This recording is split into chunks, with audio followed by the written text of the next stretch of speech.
How many years away are you though? I mean, 100 million robotaxis, that's like, 10 million robotaxis is in the ballpark of 2030. I don't think the US could support 100 million robotaxis, but the US, Europe, China, Japan, I think those countries together could support 100 million robotaxis at a lower price point. So now instead of making $50,000 a year in gross profit, you're making $20,000 a year in gross profit per car, but you've got 100 million cars, you got $2 trillion in gross profit. So just on the $500 billion in gross profit, that's a 25x or more of where Tesla was last year. Take a little off for this, that, the other thing, you're at a $10, $15 trillion company. And I think the AI6 chip, ultimately you get to 1 billion chips in your server farms, generating $100 a day in revenue, or, call it $10,000 a year on 1 billion chips. Well, that's $10 trillion in revenue. today we're joined by true Tesla Uber bull, someone who's been all in on Tesla for years. He's got bold theories that might shock you. Could Tesla's AI6 chip alone become a multi-trillion-dollar business and actually be more valuable than Robotaxi? Should Tesla be investing directly into XAI to supercharge its future? And maybe the biggest one of all, Elon's 2025 performance award tied to $400 billion in EBITDA, could that push Tesla's valuation much more than a mere $8.5 trillion market cap? Warren Redlich is a retired lawyer with a YouTube channel called Warren Redlich and is one of the few people that Elon Musk himself follows on X. Thank you, Warren. Love to have you join. Last were here on January, so wanted to catch up with you and find out your thoughts with everything that's happened. Has it been that long? Since January, it has, yeah. Wow. I can't believe it's been that long. I feel like I talked to you a month ago. So, no, but thank you for having me. There's a lot of things that you've been calling. You've been a long time bull. You've been making sure that you kept your kind of thoughts about what you got your models and things are moving. So I'll ask you about that. But this big one here, we just learned from Elon saying that AI6 is going to be incredible. First, he said AI5 is going to be incredible. But tell me about what your thinking is that AI6 could be a multi-trillion-dollar business. So it's one of those napkin math models that I'm working through now. And I start, of course, I have these conversations with Grok as I'm thinking them through. Mm-hmm. And put it simply, whether he had this post where there was this post about, there's this story about Tesla has a deal with Samsung for $16 billion to produce the AI6 chip in Texas. Like, okay. And somebody said something to Elon, and Elon said something like, it'll probably be several times that. Well, several times that would get you in the $100 billion range. Mm-hmm. Well, that's a lot of money for chips. And after I came up with this model I'm going to talk about, he just said, and I posted a clip of this, and I was surprised more people didn't catch this. He said the chip in Optimus will cost $5,000 to $6,000, maybe more. And when people ask what will Optimus cost at scale, I had expected $5,000, right? It's much less. It's much lighter than a car. There's a lot less mass going in. And he made 2 points. One, the chip is $5,000 or $6,000, maybe more. And then also there's like 26 actuators in each arm or something like that. And they have to make them themselves. So there's a complexity that the cars don't have. But it's like, well, wait a minute. I think the chips, like the hardware 3 chips in a Tesla are less than $1,000, maybe significantly less. I think the AI4 chips are probably in the ballpark of $1,000. So it seemed like a big jump that the AI6 chip is going to be. And I assume he's referring to the AI6 chip. I don't know what else he'd be referring to. I don't think he's referring to the AI5 chip. But in any event, we're talking about chips that are going to be $5,000 or $6,000 and $100 billion. Like, well, how many chips is that? It's a lot of chips. Right. So, I mean, maybe that's the AI5 chip. And when they get the AI6 chip, it's going to be $10,000 and it's going to be even a higher volume. I don't know. But anyway, there's this concept called inference. The AI5, the hardware 3, AI4, AI5, AI6 chips are what are called inference chips. Their primary purpose is inference. What Dojo was intended to be, the NVIDIA chips are primarily intended to be AI training chips. AI training is... The inference is the car's driving, and it's sort of like muscle memory. The car just reacts to what it sees, right? It's not learning from experience. It's applying learning. AI training compute takes all the experiences of all the AI chips out, the inference chips out there, and then it retrains It does this big model, then it retrains and it sends out new training to all the inference chips. So I think it was James Douma that said 90 to 95% of AI compute is inference compute. So when you ask a question of Grok or ChatGPT, you're getting a response from inference compute, not a response from training compute. And basically, we see AI potentially taking human jobs or doing work that humans do. So, okay, my question for you and my question for anybody watching this is, how much value will one AI6 chip generate on a daily basis? You could do per hour. I'm just using per day because per day is simpler. I mean, per hour wouldn't be bad, but a human doing work, if I use the per hour number that I'm thinking of, the numbers get even crazier than this. But just a really simple thing, would an AI6 chip generate $100 a day in revenue? Okay. Let's suppose an AI6 chip would generate, $100 a day in value, and the chip only captures $10 of that, right? It's generating $100 in value for its user. I think the numbers are much higher than this. I think the conversation I had with Grok, and I think this is roughly accurate, is the average human processes about 2,400 tokens in an 8-hour shift. If you measure how AI works, you give it a prompt, there's a certain number of tokens associated with that prompt. It responds to the prompt, it gives you an answer. We as humans process maybe 2,400 tokens in an 8-hour shift. Well, the AI chip is going to work 24 hours, right? I think they process something like 1 billion tokens a day, right? So they do a lot more work than we do. And $100 a day is, $30,000 a year, something like that, right? $25,000 a year if you work 250 days a year. So I don't think $100 a day is crazy. No. So if you go with $100 a day, then a chip that costs, let's suppose the chip actually makes $100 a day. Then a chip that costs, at the time I was thinking in this model, I was thinking the chip was only $1,000. So this kind of throws things off a bit. But all right, the chip is $6,000. It's generating $36,000 a year in revenue. Wait, for 3 to 5 years? I mean, I don't know how long it lasts. Because, chips aren't like cars. Cars go 10, 15 years. The chips become obsolete in 5 years or something like that. But, just in the first year, you got $36,000 in revenue on $6,000 in cost. And, I think $100 a day might be really low because a lot of, this is replacing knowledge workers or doing work that knowledge workers do. Knowledge workers, $50,000 a year, $100,000 a year is not unusual.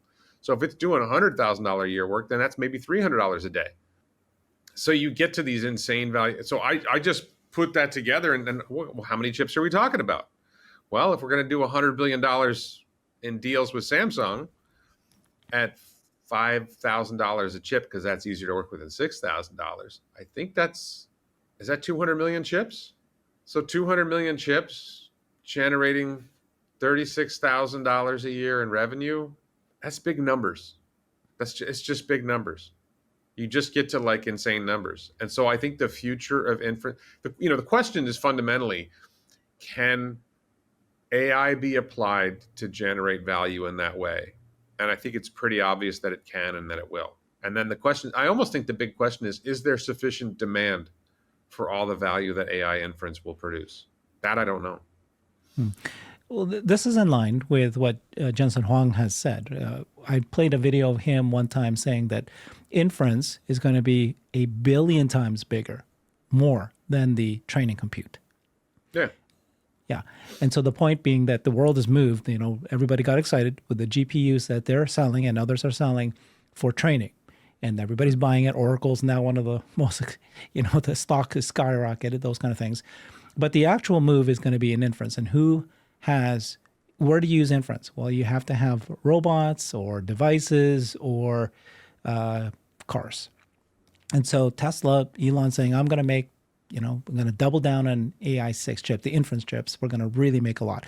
So that the calculation you made of like a $16 billion investment in Samsung, how many chips will they make?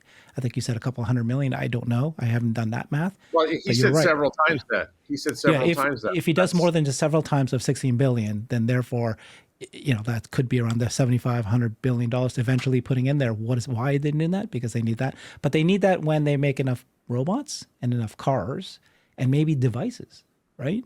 Some sort of device that they needed. And then you're asking, okay, if they make all those chips and all those devices, I mean, like when you came up with your math for the robot, the thing is like you only just 6,000 per robot, but no, the robot's going to be at scale 20,000, which includes a 6,000 chip in it. So that 20,000 generates maybe 30,000 per year or more. And that's the calculation. But okay, so you're saying 200 million chips, which I agree with you, by the way. That is a bigger business. What would the business be, though? It's not a business, right? If they're using it internally for robots and cars and other devices, or are you thinking that they might start selling this? I think it's. Look, I use Grok every day. I use Gemini. I use Grok probably. I have probably 10 or more conversations a day with Grok. Right. I have some long-running conversations with Grok about like my strength training and diet. There's like an ongoing conversation. I've had that conversation with ChatGPT before. I've had that conversation with Google's Gemini. I think that just simply people asking an AI questions and having conversations is work. You know, you can talk to a therapist or you can talk to an AI. I'm not sure which one's better. And then I think we're seeing agentic AI, where you have the AI go out and do something for you. Hey, put these numbers in a spreadsheet and come up with a model, or make me travel plans to go to this place, right? Well, you'd pay a human to do that now, or you'd spend time on yourself doing it. What would you pay for an AI to take care of that for you if it did a good job? I think you'd pay $100 a day. Not you individually, maybe, but companies will certainly pay $100 a day to get work done. And they might pay $300 a day, depending on the quality of the work and the volume of work done. So the thing I don't have the answer to is, how much demand do we as humanity have for AI to do all that work? And I think it may be infinite. I don't know. I think as you do more, if you grow the economy, then the demand goes up. Yeah. I'm still trying to understand the difference, because you said it's larger than Robotaxi, but the bot and Robotaxi are using the chips. So the more chips they make, the more of these devices that they'll create. And then that's the value. It's a Robotaxi. It's already. Are you double counting the Robotaxi revenue with the robot revenue plus now the? Yeah. If you had an AI6 chip that was 24/7 dedicated to doing inference work, not in a robot, not in a car. Okay. Now I'm getting it. You're talking about distributed selling access to inference, not just selling access to training. Yes. I mean, Elon has talked about when the cars are idle. Like the cars are going to be busy for 18 hours a day. So you're going to get 6 hours a day of the cars doing inference work and cloud compute. I think the robots are probably going to work. I don't know how much downtime the robots are going to have. So I don't. If the humanoid robots work, I say the robots work 2 shifts. They're probably going to work 3. So the humanoid robots may not have a lot of downtime. But the cars are going to have easily 6 hours of downtime a day. So there is some inference work there. But I'm just saying, it's one of those napkin math models where you just say in a simplified sense, okay, let's suppose you had, and we know he said they're going to have cloud compute. They're going to have AI6 chips in data centers. Well, what are they doing? Right? They're doing some training, but they're going to be doing a lot of inference compute. Grok does inference compute now. So, and I will say one other thing about this, which is with OpenAI, they own the software, they don't own the hardware. They make the software, they don't make the hardware. Google Gemini, I think Google does make its own hardware. I don't think any other, but Tesla is making its own hardware and its own inference compute. And Tesla is uniquely positioned in the world of AI and doing real world AI. XAI, I differentiate because Tesla's doing real world AI and everybody else is doing effectively chatbot AI, right? Will Tesla's real world AI be equivalent in value to chatbot AI in some way outside of operating cars and robots? Will the AI6 hardware be capable of doing both real world AI and chatbot, agentic AI, whatever? Probably.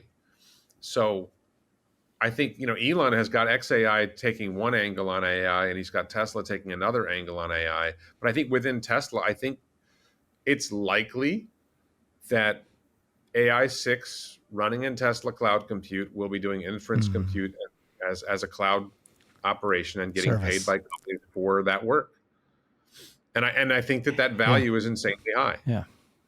Okay, And okay, it's I'm not following you just now. AI6, there'll be AI7, And right? The onward. chips don't Yeah, no, stop. I'm following you. Yeah, because there was a question somebody asked Elon, and he said, Elon or something like, Tesla should do AI data centers and sell that access to that, and then replied with a wink emoji. But he Right? said that before. Yeah. He was talking about Dojo in that context before, Yes. and Yeah. AI6 is effectively replacing Dojos. I don't think that's a surprise that he says that. Yeah. So I just think when you talk about the cars, like, again, I don't think the robots are going to be doing much separate inference cloud compute. I'm not saying they won't, but my gut hunch is the robots will work 20 3 shifts and they won't have a lot of spare time. Mm. But the cars, if the regular AI6 chip dedicated in a server farm or whatever is doing $100 a day in revenue, then the cars 6 hours a day are doing $25 a day in revenue. Well, that's pretty significant too. Mm-hmm. That's fantastic. Okay. I love the thinking there. I think it could be, you said it could be more than Robotaxi. Tell me your updated thoughts on Robotaxi. Are you happy with the progress now? How do Oh you yeah, evaluate what's going on? my model for Robotaxi hasn't changed. It's really simple. Imagine Tesla has 10 million cars, 10 million Robotaxis. United States, maybe China, but let's just take the United States for starts. There's plenty of room for 10 million Robotaxis in the US if at $1 a mile, which let's go forward, because I think in the short to medium term, you're going to see $2 a mile, maybe $2.50, maybe $1.50. But when you get to scale, you're going to be at $1 a mile, and it's gradually going to fall below that. But at $1 a mile, which is my ballpark guess at 10 million Robotaxis, that's the price is driven by how much supply you have to meet all the demand that comes up. So if you're doing $1 a mile revenue, paid mile, on Robotaxis that are doing 100,000 miles a year, 60,000 paid, you got $60,000 in revenue, roughly $10,000 in cost. You got roughly $50,000 a year in gross profit. 10 million Robotaxis, that's $500 million in gross profit. And then you go the next level and you say, all right, what if we go to 100 million Robotaxis, which is now you've got China, and presumably at some point Europe wakes up and decides they want this, and some other countries have Robotaxis. I don't think the U.S. could support 100 million Robotaxis, but the U.S., Europe, China, Japan, I think those countries together could support 100 million Robotaxis at a lower price point. So now instead of making $50,000 a year in gross profit, you're making $20,000 a year in gross profit per car, but you got 100 million cars, you got $2 trillion in gross profit. So just on the $500 billion in gross profit, that's a 25x or more of where Tesla was last year. Right? Well, what's 25x of $1 trillion? It's a $25 trillion company. Take a little off for this, that, the other thing, you're at a $10, $15 trillion company. And I think the AI6 chip, ultimately you get to 1 billion chips in your server farms, generating $100 a day in revenue, or, call it $10,000 a year on 1 billion chips. Well, that's $10 trillion in revenue. How many years away are you, though? I mean, 100 million Robotaxis. That's like, how many years would you think that would take? 10 million Robotaxis is 10 million. in the ballpark of 2030. 2030. 100 So million 10 is million not Robotaxis. Okay. And the thing is, once you've started that flywheel, yeah. and the cash is pouring in, because the cash is just pouring in, right? You're generating. Yeah. You put a Robotaxi out that costs you 20. What's a cybercab really going to cost in manufacturing? $20,000-$25,000. What revenues is going to generate? Well, it's going to generate 60. In the short term, it's going to generate $100,000 or more in revenue. Right. So it pays for itself in 3 months. Yes. Yep. And then you just have all this cash pouring in. Well, what are you doing with the cash? You're building more cybercabs. You're building more chips. You're building more robots. Yeah. There's going to be this incredible. I think actually one of Tesla's biggest problems in the next sometime around 2030 or before is going to be, what do we do with all this cash? Yeah. It's just going to be spinning. It's money printer. Money printer go brr. It's just going to be spitting cash. So it's like, okay, well, we need more cybercab factories. We need more robot Optimus factories. We need more chip factories. Yeah. I think that Elon will devote a lot of that money to deploying massive amounts of solar energy generation, because that's going to be a huge need. And massive amounts of megapacks to back up the solar panels, back up the grid. I think that's where the cash is going to go. And ultimately, we want to be Kardashev 1. Yep. Well, let's get back to that. But so what you've said so far is you had this robotaxi model for years, and it is starting to play out. But it's basically the same model. You're saying, hey, this is still something I'm excited about. 10 million robotaxis, and we're on our way. What about the steps we're at now? Austin, California. Austin is it's a robotaxi, but with a safety rider. California is a ride-hail service. They just announced, or not announced, but Sawyer discovered today that Tesla has now got the license to be able to launch an Austin-like service in Nevada.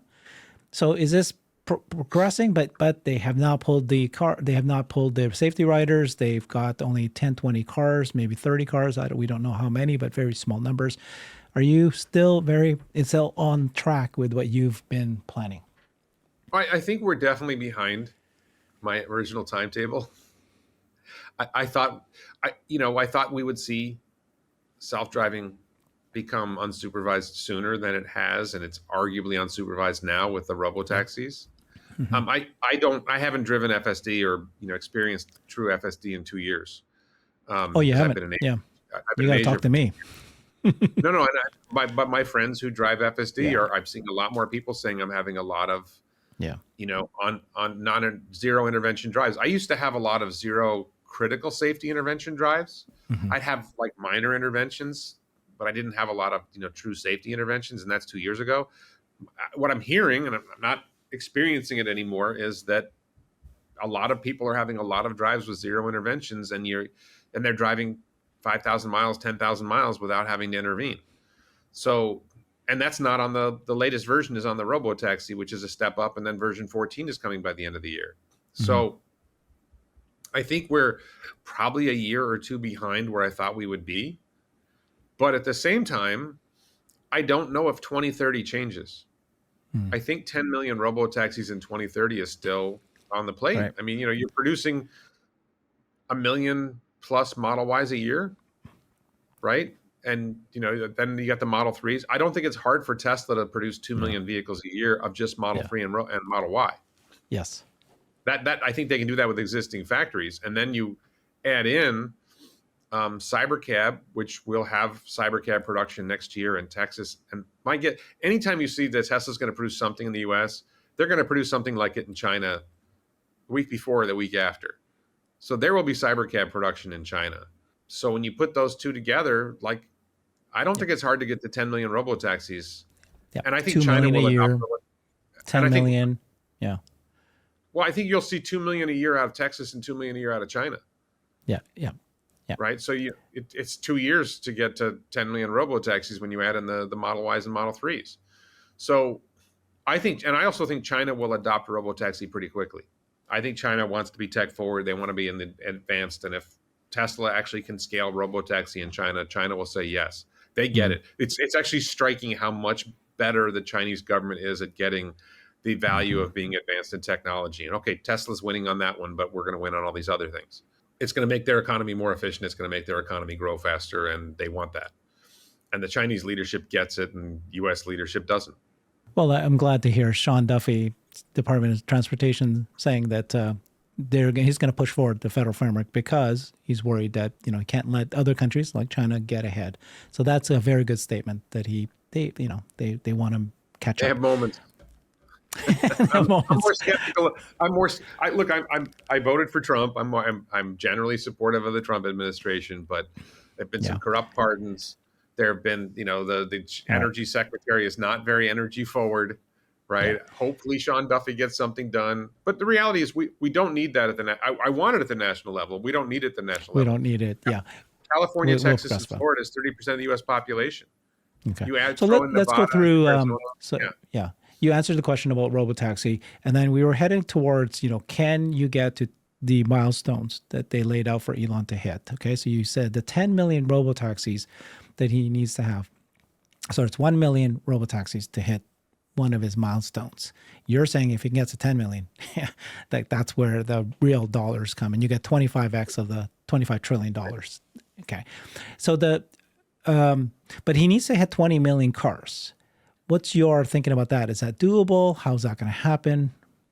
So my original reaction was, what if Tesla stops selling cars because every car goes into robotaxi use? And CERN Basher pointed out, I wasn't reading the documents as carefully as I should have been. This is, it was my initial reaction. He pointed out that producing a robotaxi and producing a vehicle and putting it into the robotaxi fleet, the Tesla-owned robotaxi fleet counts. It counts. It doesn't have to be sold to customers. Yeah. So between, we're at 8 million now. Yep. So if you put 10 million robotaxis out there, and then you get to 12 million, you've got your 20 million vehicles. I don't think that's not a heavy lift. I think it was 1 million Optimus robots delivered. Mm-hmm. I haven't I think all of the goals are straightforward and achievable easily. I'm trying to remember. I think there was one CERN wasn't as certain about. But if he hits 11 out of 12, what's the FSD one, right? How are you going to get to 10 million FSD licenses? Yeah, I mean, I think there's that one, and maybe there's another one. I don't know. I'm not really worried about the tranches. If Elon only gets 10 out of 12, I'm not going to cry for him. Yeah. Right. I think he'll be okay. Although the last two tranches are the big jumps, by the way. Those are the big jumps for him. So, but yeah, I agree with you. I am an all-in Tesla investor, as you mentioned in the intro, and I'm really more than all in because I have options. 5 or 10% of my portfolio is 2027 options. So if the stock goes up significantly in 2026 or 2027, then I'm more than I get 5x versus, if it goes up 2x, I might get 5x, right? So I'm very, very heavily invested. I'm arguably biased because of that. But if he 8.5x is the stock, what is that? I'm already wealthy by most standards, certainly American standards, right. And then you go to Thai standards, it's very wealthy. You're basically talking about 10xing my net worth. It just gets silly. So if he's going to 8.5x the stock or 7.5x the stock after dilution, he can have everything, right? He's earned it all. You had a comment about the $400 billion in EBITDA. So the milestones is hit these 5 product milestones, and then or these EBITDA numbers, and the 400 billion. If he reaches that, but you can hit these numbers ahead of time, and some people are actually saying it's actually easier to hit those EBITDA numbers than it is to the product milestones. What's your thinking of how would you get to 400 billion? And then we'll talk about your estimate of market cap. Well, I mean, I haven't measured. When I come up with my numbers, I usually go with gross profit, and I don't know how closely gross profit and EBITDA track. But I think that we're going to see gross profit, 10 million Robotaxi, leaving out everything else, leaving out Megapack, leaving out car sales, leaving out Optimus. 10 million Robotaxis is roughly $500 billion a year in gross profit. And that's probably in the ballpark of $400 billion in EBITDA, right? And they don't stop in 2030 at 10 million Robotaxis. The next year they have, 15 million Robotaxis, and the numbers go up. Yeah. So I think that hitting $400 billion EBITDA is going to be easy. If you remember the 2018 comp package, I think they satisfied it in like 3 or 4 years when it was supposed to be a 10-year package. Right. You're thinking maybe he might do the same thing. I don't know. How is it going to do that? Because it's the product milestones that is a little bit more restricting for him. Well, we're in 2025, so I don't think he nails everything until 2030 or 2031. Yeah. But I don't think it takes him 10 years. Yeah. And I think that if I'm understanding correctly, everything he does within 5 years vests in 7.5 years. Yes. And everything he does after 5 years vests in 10 years. Yes. So, he's motivated really to get it done. But if I remember correctly, he gets to vote the stock as soon as he earns it. Earns it, yeah. And that's even though he other doesn't motivation. Vest. Yes. Yeah. Yeah, it gets restricted stock. He gets it right then and just there. Just one quick comment about that, though. The Bernie Sanders of the world and yeah. They're like, this is going to make Elon Musk a trillionaire. It's like, Trillion. No, No, Yeah. he owns about 15% of Tesla. Yeah. If the stock goes to $8 trillion, Yeah. if the market cap goes to $8 trillion, then he goes to $1 trillion on that alone. Yes. And so what's SpaceX market cap now? Like 350 billion, 400 billion? Elon owns about half of SpaceX. Mhm. Right? What is XAI going to be worth? He owns probably most of XAI. He owns probably most of Neural. I think he owns a lot of Neuralink. I Mhm. think Neuralink is. I think Neuralink. We could talk about this another time, but I think Neuralink is going to Yeah. be bigger than all of them. And then I thought you were going to get to that if he does get his $1 trillion, he actually has to pay 400 billion to as taxes and 100 billion to Tesla. I don't think the right word is to convert it, but to basically make Tesla whole because it's a restricted stock rather than stock options. I'm going So to go. I know this is going to yeah. surprise you, but I'm going to go a little optimistic here. Okay, I think 8.5. I think 8.5 Okay. trillion is a massive underestimate of where Tesla goes. I think 400 Okay. billion dollars in EBIT is a massive underestimate. So the question is, what if Elon stock doesn't vest until Tesla's a $20 trillion company? Mhm. Right? Well, he's not getting 1 trillion. He's getting, well, first They of didn't all, want to his own. say a number bigger than a trillion. Yeah, trillion was Well, no, already they too said big. 80. They said 87.75 billion is their current valuation of this options package, of the not Mhm. options package, this compensation package. But if you go out and don't forget, he has to pay $330 a share for every share he 334. acquires. Mm-hmm. Right. So if you go out to 20, let's say you go to 20 trillion, his existing stock Yeah, I know. is worth His 3 existing trillion. stock. Yes. Just existing stock. And then Forget the the new additional. stock, Yeah. the new Yes. stock from the comp package is 2.5 trillion in value. Yeah. And then there's an interesting question, like how does it get taxed? Does it get taxed at full value when he vests? So if he vests and the value of the company is 20 trillion, because he doesn't vest for 7.5 years. So I think the company's worth 20 trillion in 7.5 years, if not more. If he's going to get 2.5 $2.5 trillion in Tesla stock and he has to pay 40%, then he's paying $1 trillion in tax. Yes, that's your point. Yes. The tax he'll pay is $1 trillion. It's a great And Bernie point. will be angry. Bernie will be angry. He'll He still should be pay angry. 2 trillion. He should pay 10 trillion. Oh. Yeah. No, it's Okay, so you don't agree, you're like most bulls here so far. When they hear 400 EBITDA times PE of 20, then you get to the $1 trillion. But you're saying, wait, if the company is at if the company's got 400 billion EBITDA, it's not likely going to be a PE 20 because of which Apple is and Amazon is today, because nobody sees where their future is going. But if you get to 1 million robots, 1 million robotaxis, it's not like that's where it's going to end, right? It's a market of 100 million of both of these and probably 1 billion robots. And so why are you thinking that it's only going to be P20 at that year? And so it won't be 8.5 trillion market cap once you have 400 billion. Is that what you're saying? Yeah, well, yes. And to hit the optimist point, if you believe, and I do, that the demand for Optimus is, Unlimited. I think the global demand for Optimus is probably more than 8 billion robots. Yes. 10 billion robots. Don't forget the demand on Mars, but let's stick with Earth for now. If Tesla made 100 million robots a year, it would take 80 years. They're going to have to make more than 100 million robots a year. And if they're selling the robots, if the robot costs $25,000 to make, and I got to think they're going to find a way to make the robot for less than that. But if the robot's going to cost $25,000 to make and they sell it for $50,000, don't forget the robot is going to be generating conservatively $80,000 a year in value. So it's worth $800,000 over 10 years. But if you sell it for 100, you make $50,000 in profit on 100 million robots a year. The numbers just get silly. It gets crazy, yeah. And also, people assume that. Sorry, I think that's 5 trillion a year. Just to be clear, I think that's 5 trillion a year in profit. Yeah. Gross Think, profit. yeah. People assume that, okay, we got a current business and in 5 years from now, 2030, 10 years from now, we're still doing the exact same business.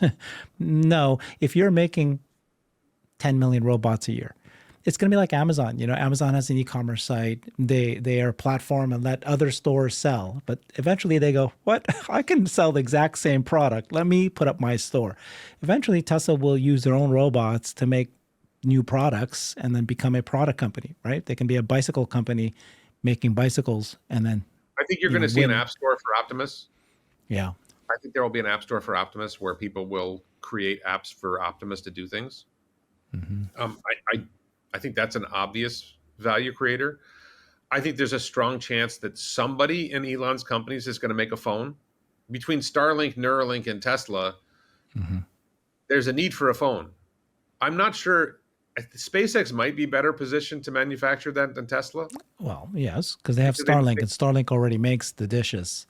they're manufacturing the dishes and the satellites, which are that kind of electronics that go in a phone, which Tesla Yeah. doesn't manufacture. But Yeah. I think that we're going to see some kind of phone Yeah. in It's a device. Yeah. 3 to 5 years. And what's that going to be worth? And is Tesla going to capture a slice of that? Yeah. Or Starlink. Yeah. We don't know where the money is going to go. But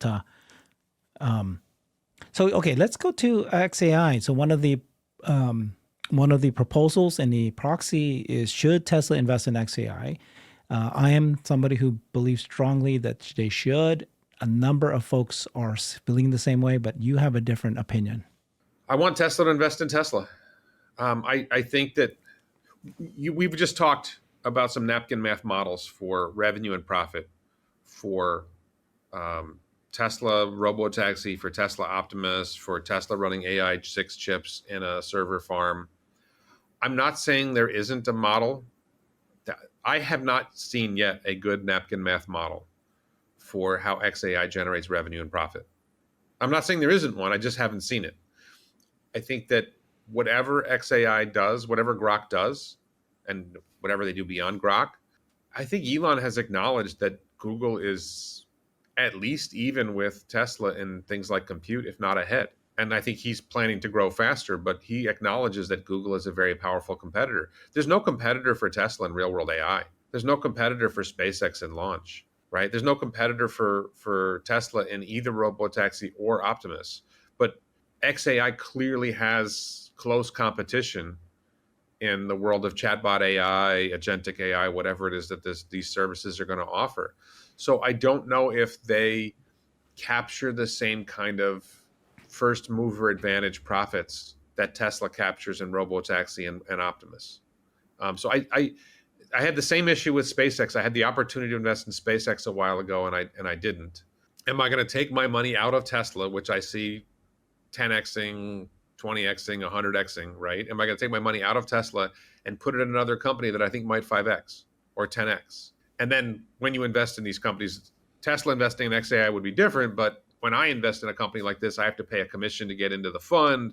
I have to pay a 2% management fee. I have to pay carried interest down the. It's like a 6% commission to get in, and a 2% management fee, and a 20% carried interest fee. Like, why don't I just invest in Tesla?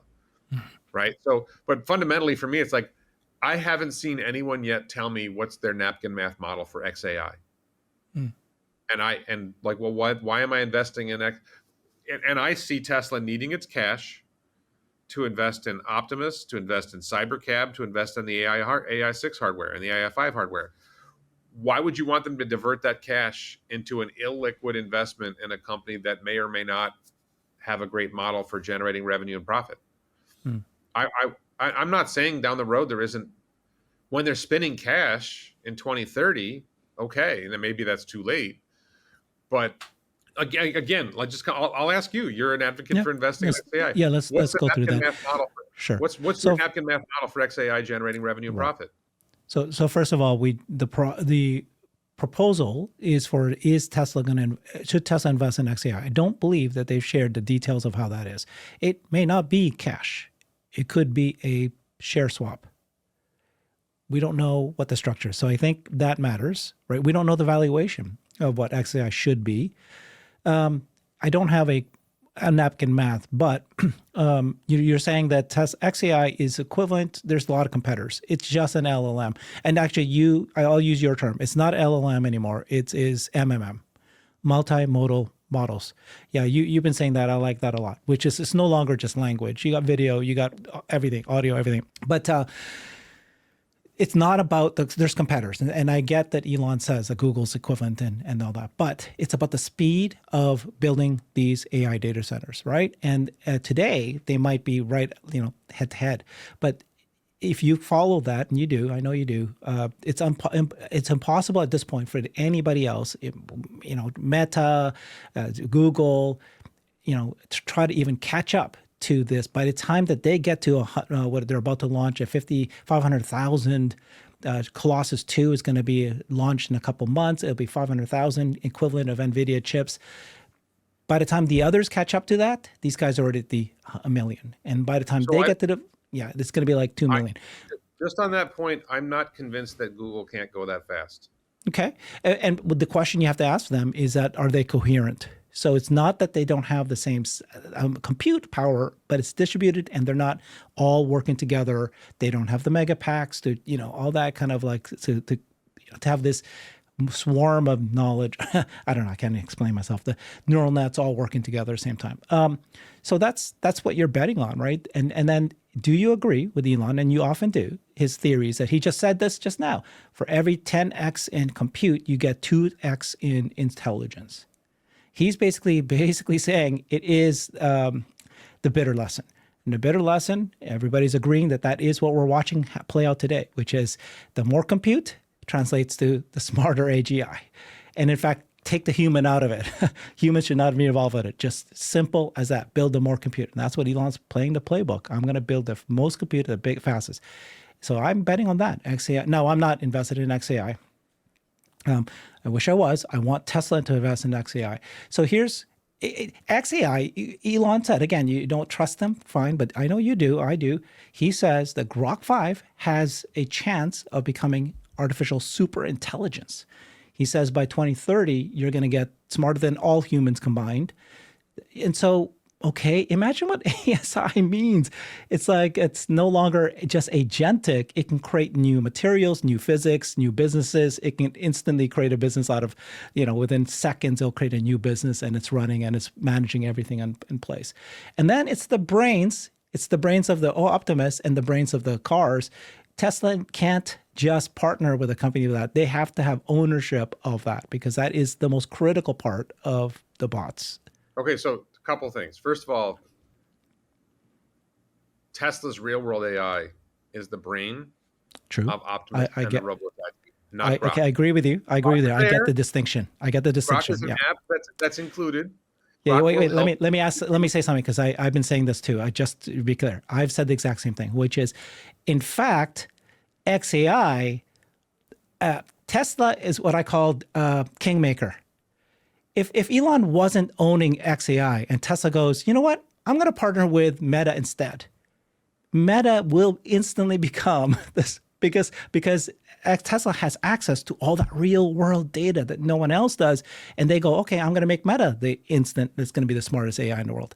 I get that part. So XAI can't just get something from Tesla and Tesla like begging XAI, please let us invest. It's the other way around, right? Yeah. Well, all right. So the number one, you didn't give me a napkin math model. No, I don't. There's no napkin math model. Sorry. You have a nice story, and it's a great. I actually agree with your entire story. Okay. I agree with your entire story. It's a great story. I love the story. Tesla, XAI will become artificial super intelligence in a box. I do have some quibbles with details, but I still didn't hear any revenue and profit. Right. So just to be clear, like as an investor, I want to hear revenue and profit. I do think there's a problem that more compute helps, but you still need good data. And I was one of the Tesla, I think it was one of the XAI engineers posted something about reinforcement learning. And we used to call it RLHF, reinforcement learning human feedback. Yes. And what's happened is human feedback has become insufficient. Yeah. So what Tesla has with real-world AI, it's reinforcement learning real-world feedback. Mm-hmm. The cars go out and experience the world. The robot goes out and experiences the world. They get real-world feedback. I tried to do this. It didn't work. Here's what I predicted the objects would do. Here's what the objects actually did. And they get real-world feedback. And there is, at least for the foreseeable future, there's an unlimited amount of real-world feedback that more compute will work with to improve Tesla's real-world AI. When you get to chatbot AI, multimodal AI, agentic AI, whatever you want to call the Grok and ChatGPT and Gemini are doing. Human feedback is no longer sufficient. They're using synthetic data. I don't know that I understand why synthetic data works and why that isn't a problem. And I think a lot of people are saying they're running into a wall of like, where are you getting the data? Because Andre Yes. Karpathy's phrase was more data, more compute.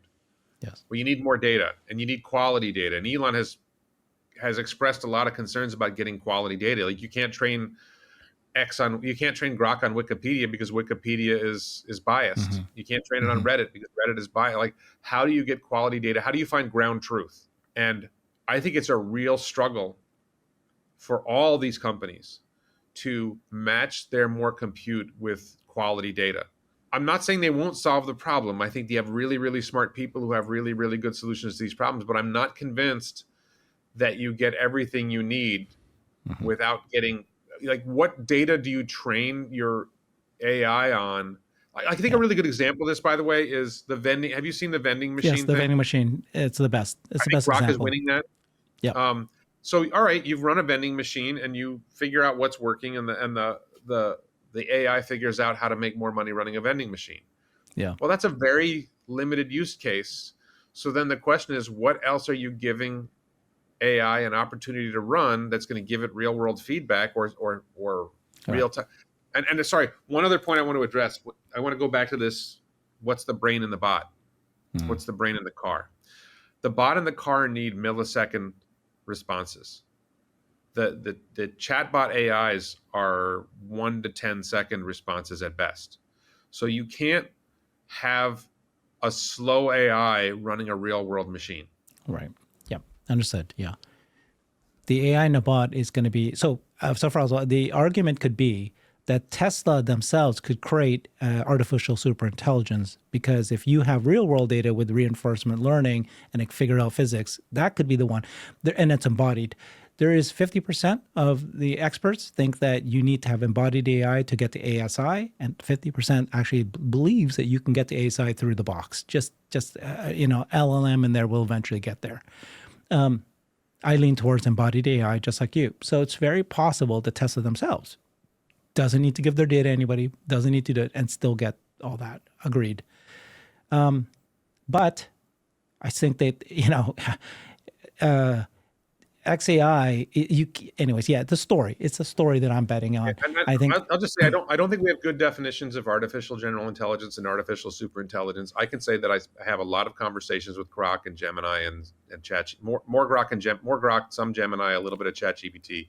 I think they're all already artificial superintelligence. They're already smarter than anyone I know. I think invention is where it makes a difference. And so when it invents a new material, invents a new physics, invents something new that humans couldn't have done, that's one signal. And that's where Elon thinks that they're headed towards with Grok. He hasn't said anything about Tesla. I'm just saying, I would say you're going to have real world AI. You're going to have chatbot AI. You're going to have agentic AI. I think you're going to be in a world where there's going to be multiple artificial superintelligences. Yeah. I don't think you have a world where I think Tesla was going to dominate the real world category. Yeah. I think Grok will be very successful. I think Gemini will actually still be successful. And I think, like, I already do this. I have a conversation with Grok and I'm not completely satisfied. I ask Gemini what it thinks. Yep. I find Gemini responds quicker. Yeah. Andrew Karpathy said what you should do is take Grok, create something, take Grok to create something, get another one to evaluate it, get each of them to evaluate what that was written. That's how you get the best. Yeah. So just to be clear, I think you told me earlier that you're not against Tesla creating, investing in XAI. You're not 100% against it, but it's like a weak, explain that a little bit, just to be clear. Mildly opposed. Okay. Yeah. Like, plain and simple, like, do you believe in the Robotaxi model? Do you believe in the Optimus model? Do you believe in maybe the AI6 model? If you do, why wouldn't you want Tesla to invest all its cash? Any cash that's going to invest, why would you want it to invest in anything other than its own business? That's the thing I struggle with. Like, they have a lot of cash, but they have a lot of need for there's going to be so much cash spilling out soon. But the other thing is Elon wants it. I mean, you can kind of sense what he said at the last earnings call, that he wants it to be in the to be voted yes. He says that. I think he probably likes the idea. I don't know how. I don't know. It's not like the board came up with its own proposal. It's not like he went to the board and said, "Hey, everybody wants Tesla to invest in XAI. Could you guys come up with a proposal and make it a?" And the board didn't recommend it. They didn't say no, but they didn't recommend the proposal. And I don't know if Elon's going to comment. I don't know Yeah, if Elon's going to I just think recommend. it's a legal thing, right? You can't have the board or Elon comment on something like this because it's like his two Well, the companies, board could have right? come up with its own proposal. Okay. So I wanted to get into this conversation right back to the cars, and so the model you had an what's your thinking about the Model Y, the new more affordable vehicle? So first of all, we have the new Model YL in China, which I will brag that I predicted something like it 2 years earlier. Yeah. And I think, and I don't think I'm alone in this. I think Dave Lee may have called it before I did. I think we're going to see a Model YS. Yeah. That there will be a smaller Model Y. I've predicted something like a smaller Model Y for at least a year. I live in Thailand. We have Chinese EVs, and there's a particular Chinese EV called the BYD Atto 3, which is smaller than a Model Y. The best way of compare, they're both 5-passenger vehicles. The best way I can compare them is the Model Y has 2,100 liters of cargo space, and the BYD Atto 3 has 1,300 liters of cargo space. I think the new Model Wow. YL is like 2,500 liters of cargo space, which is roughly what I predicted. I think the Model YS will go smaller than Model Y, bigger than BYD Atto 3. BYD Atto 3 is maybe the best-selling EV in Asia, one of the best-selling EVs in Asia. So I think that something a little bit larger than the BYD Atto 3, so 15 or 1,600 liters of cargo space. So just a shorter Model Y. They reduced it, 6 inches shorter instead of 6 inches longer. And I also think that the U.S. might see. People think I'm joking when I say this. I've said this for a couple of years. I think Tesla might make an even larger version of the Model Y than the Model YL and call it the Model Y XL. That's crazy. Yeah. People Okay. think I'm joking that Americans are fat and they need a larger vehicle. Like, no. Look, I'm 6 foot tall. Yeah. I'm 215, 220 pounds. I have a Model Y. I fit fine, right? There aren't that many Americans that are that much bigger than me that need more space than the Model Y offers. But Americans like bigger vehicles. So I think Model YL would sell well in the US, but a Model Y XL that's a little bit larger, a little bit taller, maybe wider. If they could make it wider, I think that would set. You can't make them wider in Asia. You can't make them wider in Asia and Europe. The roads are narrower here, but in America, you can make them wider. So I think there's a potential market there. But Model YS, the thing I think people don't grasp is Americans don't like smaller cars that much. I am not that optimistic that a Model YS will sell in that high volume in the US. I think they'll make it in China also. Maybe they'll make it in Europe also. It'll sell better in Asia and Europe. What popular cars are smaller than Model 3? What high volume cars are smaller than Model 3 and Model Y in the US? There's not many. So you're not going to get a lot of volume out of a Model YS in the US, but you'll get a lot of volume out of a Model YS in Asia and Europe. Yeah. Did I answer your question? Yeah, not a little bit, some of it. Yeah, I think that I did a research on this a long time ago, about a year ago, and compact cars is massive market. It's like third. Yes, SUVs number one here in the US, but compacts across the world is a market. And especially if you get under the $30,000 mark, the market TAM expands for that. And so, yes, there is a need for that. I was going to say something else. I can't remember now. It's really price. What's your expectations for your Q3 and Q4? I don't follow vehicle sales that closely. My impression is that vehicle sales are doing really well this quarter. And then I think at the very beginning of the fourth quarter, we're going to see Model YS announced, and maybe in my fantasy, a Model YXL or something like that.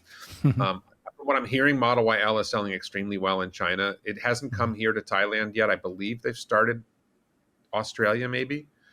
I think it will come here in Thailand. It will do well in Thailand. It will do well in other places that they sell it. So I think that's going to add.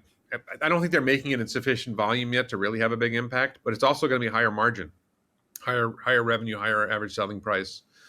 So Q3 should be a good quarter. And then we're sort of waiting for an unlock on Megapack.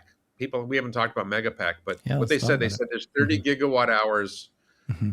of Megapack that is out there that hasn't been recognized as revenue yet. So that's, basically installed but not recognized yet. So I think the Megapack numbers are going to go up. I may be optimistic to say they're going to go up in Q3, but by Q4, I think we're going to see a significant increase in Megapack revenue. So I'm expecting Q3 and Q4 to be good. But the real issue isn't, for me, the driver is not how many cars do they sell, how many Megapacks do they sell. The driver is how quickly did they expand the Robotaxi fleet? How quickly did they expand the Robotaxi network? I got to think Arizona is soon because Waymo operates in Arizona. I got to think Florida is soon. And, when you add Florida, like I said, Florida, Texas, and California is 30% of the U.S. market. So if you're operating in California, you're operating in Texas, you're operating in Florida, you throw in Nevada and Arizona, probably a couple other states. The question is, how many states are we in by the end of the year, and when do they pull the driver? Yeah. When do they pull the driver? the operator? Yeah. Most people I talk to think that it's going to happen in December, late November, December. I think in January, February. What's your expectation of when they're going to pull any safety rider at all? Not California, because California is they got to go through the regulatory process, and that's why it's a ride hill there. But in Austin, I don't have a prediction on that. I think maybe I think they're probably going to keep them in until V14, which is ballpark 2 months away. So we're in September now, so November. Right. Yeah. And I think they're going to want to run V14 for a couple months. Exactly. So I think that gets you into January. But maybe the current version is good enough. I don't think so. I'm in a little bit over my head on that topic. That's probably a James Dauma question rather than a Warren Redlich question. I interviewed him. Yeah. And I was shocked at what he said. I just interviewed him a month ago. He said that the version that we're also driving now could actually get us to unsupervised. And he's very, very bullish that Tesla was going to get to unsupervised by the end of this year.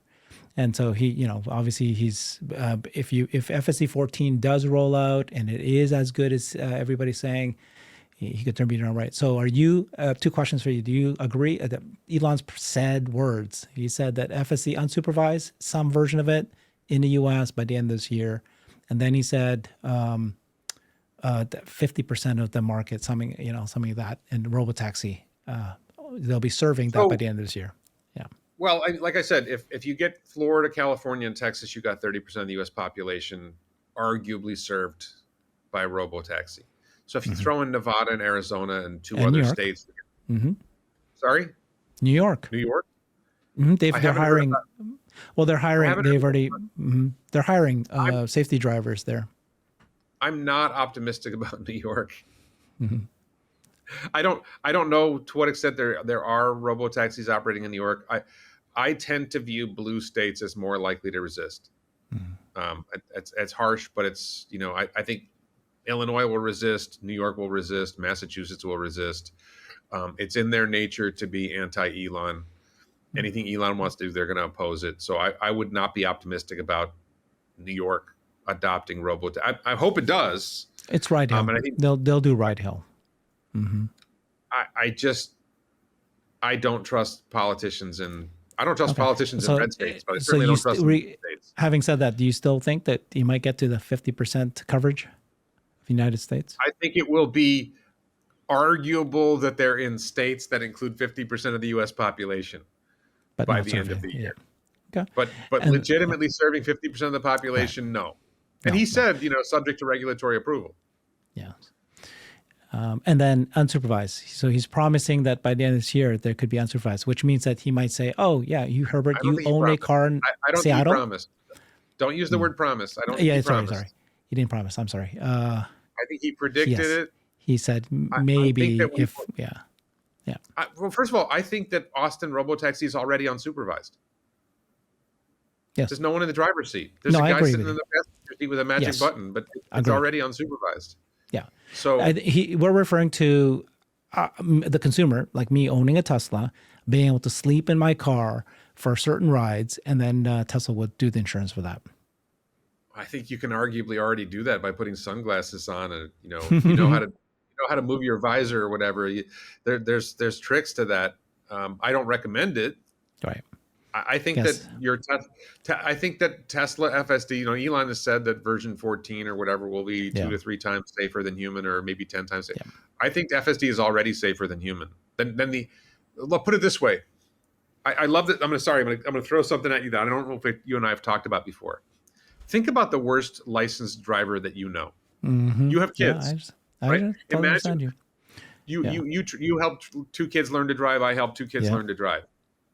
Think about when you're least good, your worst Right. driving child, the day after they got their driver's license. Yes. Yeah.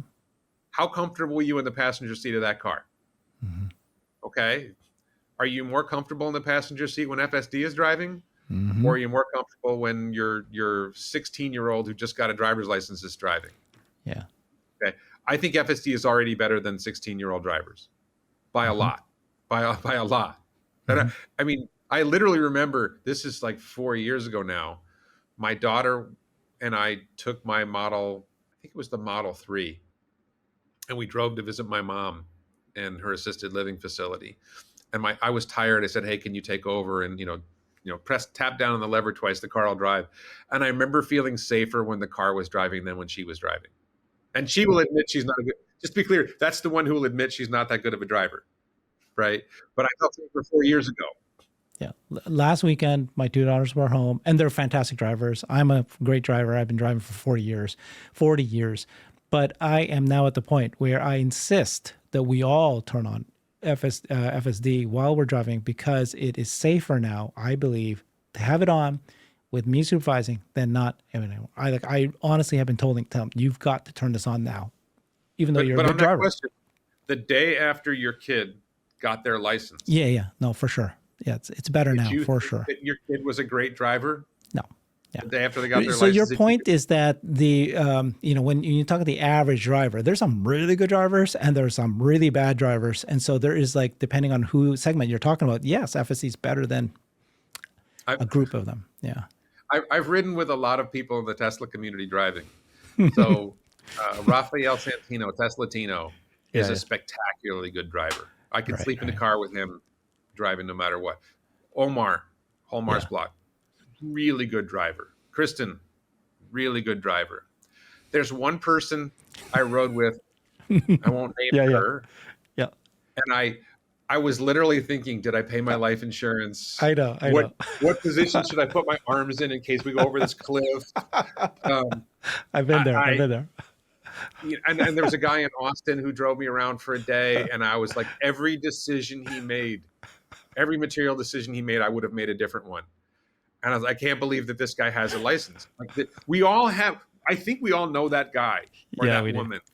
Mm-hmm. My intern, when I had a law firm in Albany, my intern, I think she worked for us for like a year or two, and she had like 3 crashes. Yeah. Like, we all know that person who's like, oh my God, right? And if you think you're a good driver, you think you're a good driver. I think I'm a good driver. I'm actually losing faith in my own driving here in Thailand, but if you compare FSD to yourself, you get one perspective. But if you take that step back and say, who's the worst licensed driver that I know? Mm-hmm. Okay, how do I compare FSD to that guy? Mm-hmm. It's way better than that guy. It's not even close. It's way better than that guy. The only thing, I think FSD is a better driver than me in terms of, like, how fast it makes and decisions and moves. But the one part that I think it's very lacking is being a driving for safety, right? And just knowing that, there's a semi going to merge into the highway. I'm going to slow down a lot. I don't care. Or I'm going to move to the other lane now. Those kind of things. I'm not going to pass yet, but once we're safe, I'm going to go ahead and pass this, unsafe vehicle, whatever. Those kind of decisions. And I think that that's one example of, when Elon says you'll think that the car is sentient, hopefully we'll start seeing more of that, where you're going, okay, that is, driving for safety. You're talking about first. the 10-second ahead decision rather than the 3-second ahead decision. Yeah. There's things for that certain scenarios, or even the opposite, which is sometimes I speed and pass somebody, go really fast, so that I'm not so close to somebody anymore. Okay, I'm going to give myself separation because that's safer, not the speeding part, but it's actually safer to just separate ourselves. Sometimes you want to go fast. And that's why I love the Teslas, by the way. The acceleration is so nice that, let's say you're going through a intersection and you want to like get yourself out of there, just press a little bit, get out of there. And that acceleration just could save your life. My wife, we have a Model Y with acceleration boost, and my wife just decided that she wants a Model 3 performance. And because she loves it too. Even Thailand? There's places to do that. Yeah. Oh, I'm sorry. I just got to tell you this a little bit. So she has a Honda City, and she's going to be mad at me. You call it Honda Shitty. I know. I love it. It's called Honda City. It's a 10-year-old car that does 0 to 60 in like 11 seconds on a good day. Yeah. So she's driving the Model Y for like a week. I like when she drives because she's a better driver in Thailand than I am, at least. Mm-hmm. Maybe not in. We drove in Austria. I was probably a better driver in Austria than she is. Mm-hmm. But she's driving the Model Y for a week or two, and then she had to drive her Honda, and she's like, I think there's something wrong with my Honda. It doesn't go like it used to. Like, no, the Honda's still just as slow as it was before. It's just once you drive a Tesla, you go in another car, you're like, why isn't this? Like, I press on the gas and it doesn't go right away. Exactly. Once you've experienced it. We had a BMW 535 XI, and it's like, that's the executive car. And then once you drive the Tesla and you get in there, it is a boat. And it's like, oh my God, this thing I don't like it. It's a boat. Yeah, I was driving my Model 3, and then I had driven a BMW 315i or 314i or something like that. It was actually kind of cool, but still not the same as a Model 3. Okay. So high level, let's wrap it up here with Tesla. Where are we today? I mean, we've just heard a preliminary proxy for Elon. You've got his milestones laid out for him. You've got Robotaxi live. It's literally alive right now. You can download the app and order it. They've just slowly expanding it. We don't know yet what the version 3 is of Robot Optimus, but Elon always says that version 3 is almost always the production ready one that's going to be really, really ready. You got energy. You just heard the mega block announcement, and that is they're saying that energy is growing exponentially. The demand for that is massive. Yeah, please. So I've seen people say, okay, so Houston's going to produce mega block and 50 gigawatt hours in production. Mm-hmm. And then you add in the 40 gigawatt hours from Shanghai and Lathrop, and you'll have 130 gigawatt hours. Like, no, Shanghai is going to convert over to Megapack 3 probably before Houston gets up and running. And Lathrop will convert over, and you're going to have 150 gigawatt hours of capacity. Like, why would you not make the most advanced version in all your factories? So Lathrop will switch over. The customers are going to want the new one, right? So, they have certain contracts they have to fulfill that Lathrop and Shanghai will fulfill, but they're all going to switch over to the new Megapacks. And so by middle of next year, you're going to have 150 gigawatt hours of capacity if they're not already building another Megapack factory that we find out about. Mega block. I love the term mega block. Isn't that a Lego thing? It's a Lego thing that connects together, right? It's a competitor to Lego. But so 150 megawatts, because right now Lathrop is 40 and you're already getting to $10 billion of revenue. So yeah, by the time you get to 150, you're like talking 30 billion or 20 something billion of revenue. That's 150 gigawatt hours a year is a lot. It's a lot. Yeah. So we're happy with that. So where are you at with where Tesla is? But car sales have, stalled. Well, I'm not sure car sales have stalled if Model YL is going to sell in high volume, and we're going to see a Model YS that's going to start selling in high volume. That's what I was trying to ask. I think that I remember in Thailand, the Tesla sales staff was telling me that the old Model Y sales had stalled because people were expecting the new Model Y. And we've seen that some reports that European sales have stalled, and it may be that they're anticipating a Model YS. I wouldn't be shocked if we find out that Model YS is coming and Europeans buy Model YS in high volume, and that they've been holding off because they're expecting something. That's just a theory. I don't know what the theory is, why Germany is buying fewer Model Ys. I mean, I think the European economy is struggling. But I think you're going to see Model YL will apparently sell in higher volume than I expected. I didn't expect it to sell as well as it's apparently selling. And then Model YS, I don't think will sell that well in the US, but it will sell well in Europe. And then I do believe we're going to see a Model Y XL in the US that will sell in fairly high volume. Thank you so much. This was great. Always fun chatting with you. You do think differently than others. So I appreciate the conversation and the friendly debate. Thank you, Warren.